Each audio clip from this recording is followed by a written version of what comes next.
Welcome everyone. It's good to see you. So as this week's topic is attachment and detachment, we covered attachment last Tuesday, so today is Thursday, so we covered detachment, letting go from things or separating from things. And what does it really mean to detach? Well, there's a few levels of detachment, right? So we start with the most simple one, the most obvious one. You can detach from external circumstances. And what kind of circumstances should we detach from? Well, anything that really leads to suffering, anything that leads to trouble, to long-term or short-term trouble, to trouble both for yourself and other people. So that's kind of the first thing we need to detach from. Why? Because every time we do something that creates harm, the result is suffering. And that's something that none of us really want. Nobody really wants to suffer. Nobody goes into suffering like willfully saying, wow, today is a great day to feel like shit. Nobody does that, right? Nobody wakes up opting for a headache or a toothache, right? And even, your posture as you're sitting here right now, it constantly gives you some sort of stress, right? And so you constantly need to change. That also shows that you're unwilling to face suffering. Nobody really wants to suffer. And all the things that we do in our life, they're basically really there to help us to get out of suffering, to get out of stress, to optimize life, to make it better. Take as an example, the air condition up there. It makes the room more cool, which is less suffering, right? You have remote control, less suffering. You don't have to stand up, go to the aircon, turn it up and down. You can just do it from sitting here, less suffering, you see. You can order food online. You don't have to get out of your house, less suffering. Or so it seems. But all these things that we have in our life, do they really create less suffering? Or do they just create more busyness? More things to do, more things to have, more things. But not less suffering, not less stress. But just more stuff, more activity, more. The aircon creates further needs. The remote control creates further needs. You need to have batteries. And the batteries need to be produced, and the batteries are toxic trash, toxic waste. Where does that go? What does that do? It's kind of endless. If you really go into that, it's really endless. So finding the perfect, reliable circumstance around you that helps you so that you go out of suffering, I have to disappoint you, it doesn't exist. There is no perfect life. In other words, you can't design a life that will forever keep you in an ecstatic, happy state. Impossible. You can't even design a life that keeps you forever calm and relaxed. Impossible. But nonetheless, we all try somehow to make life as comfortable as possible. And that's okay. I'm not denying that. I'm not saying, oh, please don't try to make your life comfortable, because it's really wasted time. Because in the end, it really just changes between comfort and discomfort all the time. There's nothing much we can do about it. But there is. If you let go of obvious actions that lead to suffering, both in present and the future, then you experience less suffering. So what would be examples of actions, simple stuff, that leads to problems, that leads to sufferings? Things that, if you do them, your life gets worse. You all know stuff, right? Everyone has something in mind. Might be lying, stealing, talking harsh and in a critical way to other people. Always creates trouble. Looking down upon others, looking down upon yourself. Hating on yourself mentally. Criticizing yourself day in and day out. Not good enough, not good enough, not good enough. That is suffering, it's stress. And that type of thinking habit, it leads to suffering, so why not abandon it? But in the external world, what it is that leads to suffering is mostly speech and action that concerns other people or other living beings.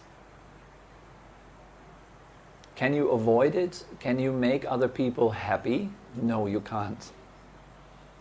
Can you make yourself happy? Yes, you can. It's much easier, at least. Can you keep other people from experiencing suffering and problems? No, impossible. Can you keep yourself from experiencing suffering and problems? Yeah, it's much easier, at least.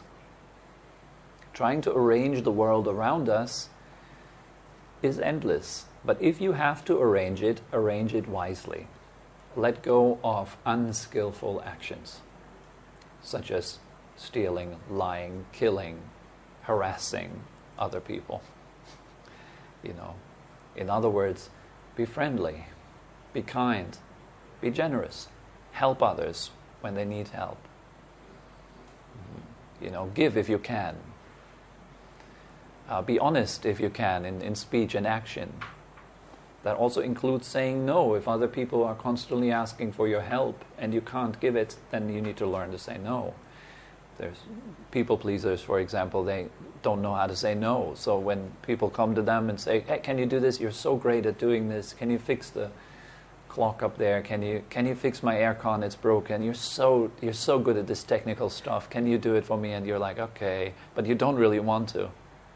That's the direct route to burnout, to feeling unhappy about yourself and to become a really snappy person at some point. Being really angry at all the other people when it is actually being angry at ourselves. That we don't say no. So showing your limits is included in that. Being kind and being nice doesn't mean you become a doormat. Some of the kindest people that I've met, some of the greatest meditation masters that I was fortunate enough to spend some time with, they had very clear boundaries. And they were very, very good at saying no very clearly. They had to. So many people coming to them every day, asking all kinds of questions. This is endless. Which shampoo should I use? Is this shampoo more spiritual than that? At some point you just have to kick them out. Figure out life by yourself. You can do it.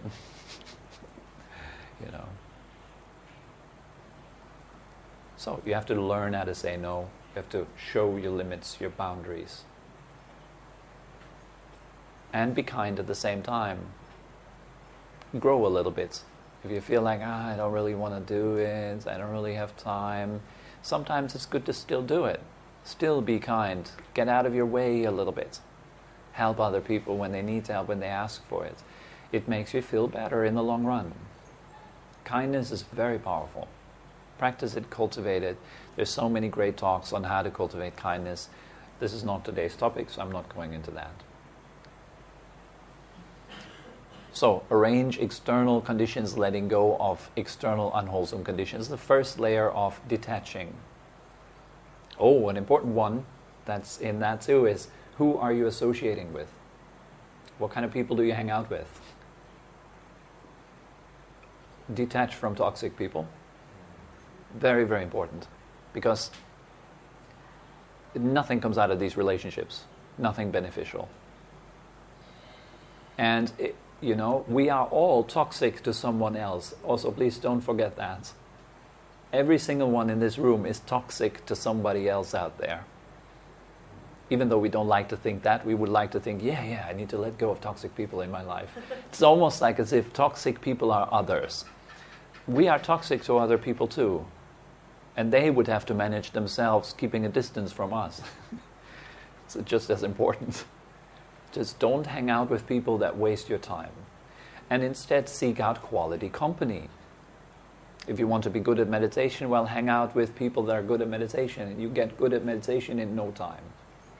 If you want to be rich and famous, hang out with the rich and famous, and you will be rich and famous in a short time. You'd like to be powerful, influential, well, meet with powerful and influential people. It's the easiest way to get what you want is to hang out with people who have what you want. Right? And to let go of people that keep you from getting where you want to be. Like with all that kind of talking down, you can never do this, you've tried so many times, They kind of want to keep you on their level because they resonate with you on that level. But that level, if you stay there, you can't evolve. So many relationships that we have with other people, and I don't mean romantic relationships, any kind of relationship, might break if you evolve because you go into another frequency. You go into another state of being and others cannot relate to that anymore. That's okay. You will then find people on your plateau again that you can relate with. So you will always find people that you resonate with in your life. So watch the people that you resonate with right now and you understand what you're resonating with. And then see if this is what you really want. And then make some decisions. If you really want to evolve, what kind of time management do you need to have? And what kind of time management do you need to let go of? Detach from.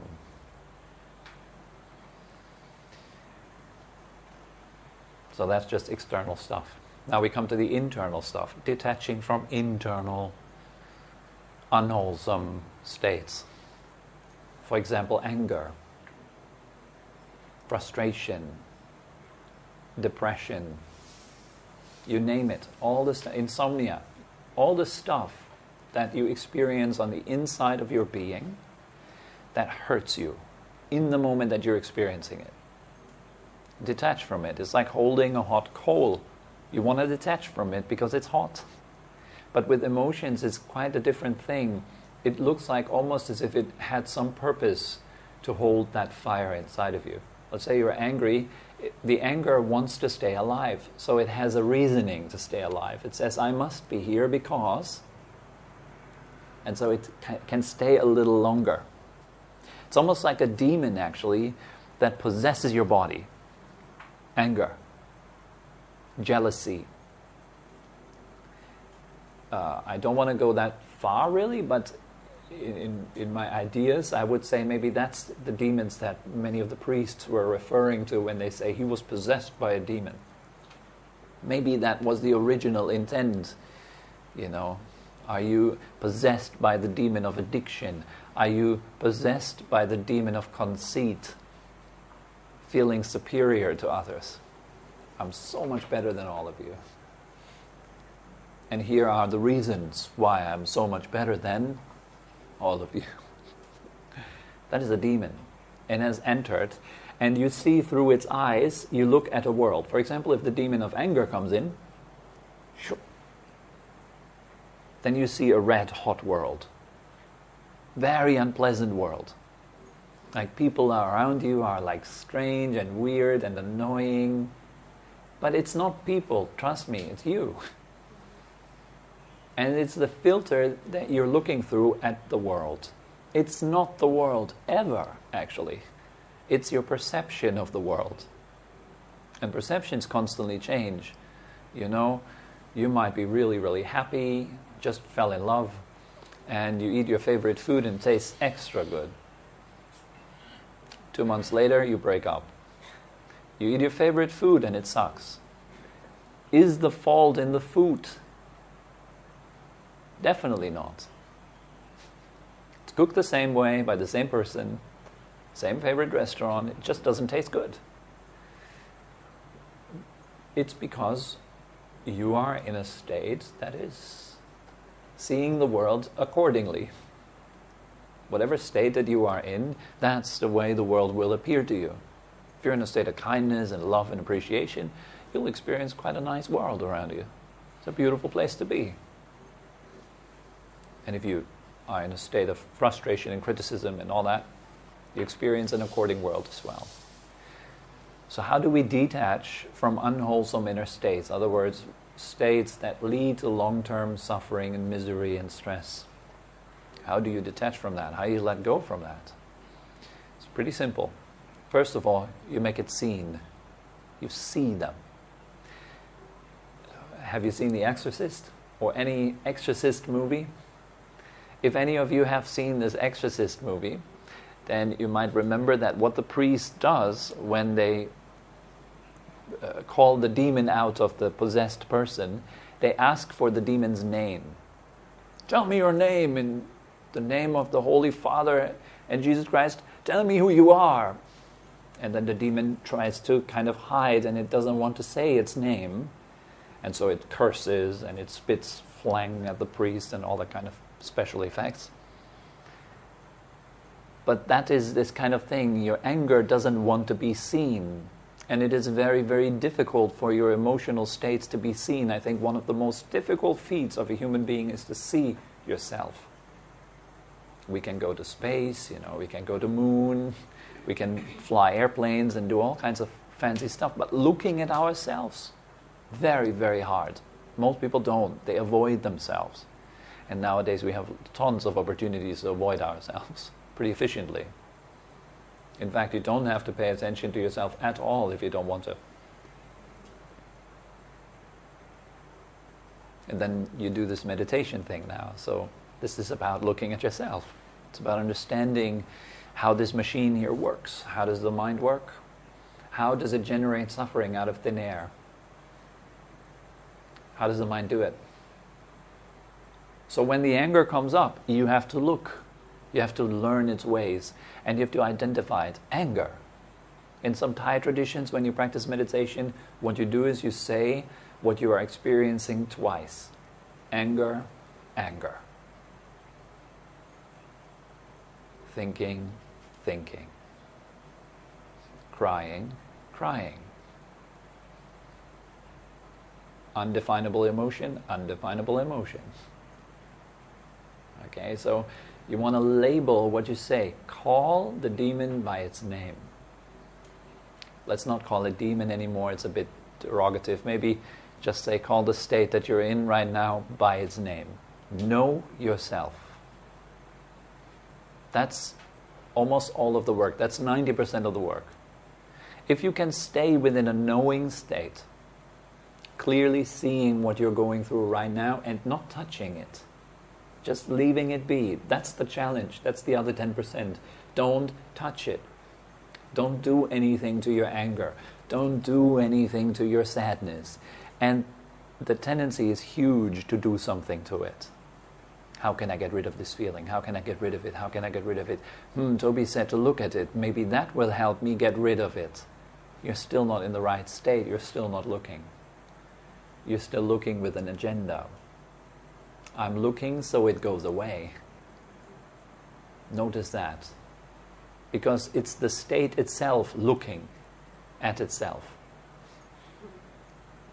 Let's say anger is looking at anger and it says, damn it, how does this anger go away? This is just being angry at anger. Or being scared of fear. And so you try to get rid of it just because you're still in the state. And the state, it's a funny thing, really. The states that we go through, on one hand, don't really like themselves much. And on the other hand, they want to stay alive. So when it gets real, when your practice gets real, and the states dissolve before your own eyes, that's when the real work starts, because then the states, it's almost like they have a life of their own, they feel threatened, and they come up with extra power to get your attention, to come back to life. Because now they feel neglected. They feel seen. Whoa, Tobi's looking at me. I can't do the fancy stuff that I did the whole life long. I have to find another way to do it. And so they come through back doors, and they come in disguise with different clothes. For example, anger suddenly might appear as kindness. Or sadness might suddenly appear as a panic attack. It just changes, it's shape-shifting. The emotional being constantly changes. So what you want to do is look at it and stop labeling it. Stop talking in your head about what you're experiencing. Instead, just experience it. That takes practice. That's why we practice stuff like breathing meditation as we did before, because it stabilizes the observer. Without a stable observer, our observations are just as wild as what is observed. The example is like if you have a camera and you're following stuff around with the camera, then these are the kind of home videos that nobody really wants to watch because the camera is all shaky all the time and it follows everything. It's unprofessional, right? That's, by the way, what distinguishes a really poorly done home video from a professional video is a professional uses a tripod and very smooth motions. They only use these shaky motions if they want to create the feeling in the observer that there's action going on. There's a nervousness going on, right? Like in a chase. The camera is very shaky too. It makes the observer feel shaky. That's the point of it. But in general, you have these smooth, quiet shots. Why? Because then you can see very clearly the movement of the actors. If the camera moves with the actors, you can't clearly see how the actors move anymore. Your view is distorted. So it's important to stabilize the camera. In other words, learn to stabilize your mind, the inner eye. When you can put your mind onto a tripod, then you can watch the emotion comes and the emotion goes. The anger comes and the anger goes. That is detaching from inner states. You can see them come and go. And your seeing doesn't get pulled into the thing. You stay at a distance, looking at your emotional states, allowing them to do their thing without messing with them. You stay very cool. You let them come and go. Come and go. So that would be how to detach from inner states. That takes a bit of practice. That's why we train in meditation exercises. Okay, so you can do that in daily life at the snap of a finger. Someone praises you, relax. Someone blames you, relax. But you could not relax if you're caught up in what you just heard, or if you're caught up in what you just see. So know yourself and keep your eyes on yourself is really, really important skill to have. The third and final way of detaching, what else could there be to detach from, right? Now we have external states, people and stuff, and we have internal states like emotions and thoughts. What else? Detaching from the idea that there is a me and something else. Rather than truly understanding that whatever is experienced within consciousness. Let that sink in for a moment. Everything you are currently experiencing is experienced where? Where does your experience take place right now? And you might already think, oh God, this is like, ties a knot into your brain. That's because your mind is not stable enough yet to look very clearly. And you need to have a stable mind to look very clearly at these things. When you understand that this life, this room, the people around you, they appear in you. That is the ultimate kind of detachment. You let go of the idea of self and other, this or that, duality. Here is a me that is surrounded by a universe. That kind of duality. Me and the universe, we have a great relationship. It's all around me. So many stars and galaxies, and I'm in the center of it looking at it. It's all around me, isn't it? Like all of you are around me, but every single one of you would say, no, all of them are around me. We perceive ourselves as the center of the universe. And the universe is experienced almost like an interactive virtual reality kind of movie. And where is that movie? Where does it play? What's the screen? It's the famous question. Where does that movie play? Where is that room registered?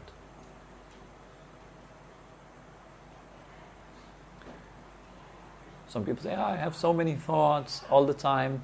Well, ask yourself, like, are you threatened by those thoughts? Or who is threatened by them? What is it that is threatened by thoughts?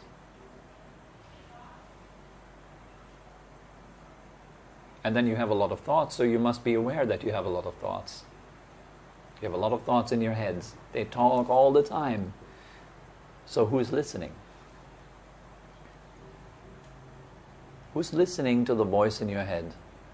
What would you answer? You would probably say me, right? I'm listening. Yet you would say the same when I would ask you who's talking. Doesn't that sound strange somehow? These are these famous questions where it gets really fishy, where we feel like, something's wrong. And then we usually go back into distraction. Because that's a bit too intimate. It gets a bit too deep. This is a bit too straightforward because it questions myself. I question myself. Damn, I don't want to do that. It's too risky. Because I might die. And that's precisely the last detachment. Detachment from the idea that there is a me or a mine. That there is an owner of anything. It's pretty deep stuff. So, no need to think about it. It's just thinking. If you would think about it right now, let me figure that out. That's just thinking. So, detach from thinking. And that's the direct route to seeing. So the secret is in the seeing. Cultivate seeing, here and now. Look at yourself, again and again and again. Look at the states that come and go. Nothing stays. But the observer is always the observer. Emotions always change. Thoughts always change. People always change. Bodies change. Yet the observer is the same. Awareness is the same. So if you can find that, you found your center, congratulations. Let's take it from there. Then the practice gets much deeper. Then you learn to really detach continuously from everything. You leave the universe be the universe. You're not feeling anymore even like, all right, universe, I'll leave you alone. There is no sense of me leaving the universe alone. There is just the universe, if you want to say it like this. And here we really reach the end of this talk because words are too limited to talk about these kind of things. Shouldn't be talked about. This should be experienced in silence. Okay, so this is enough. All that comes to mind for today. Are there any questions?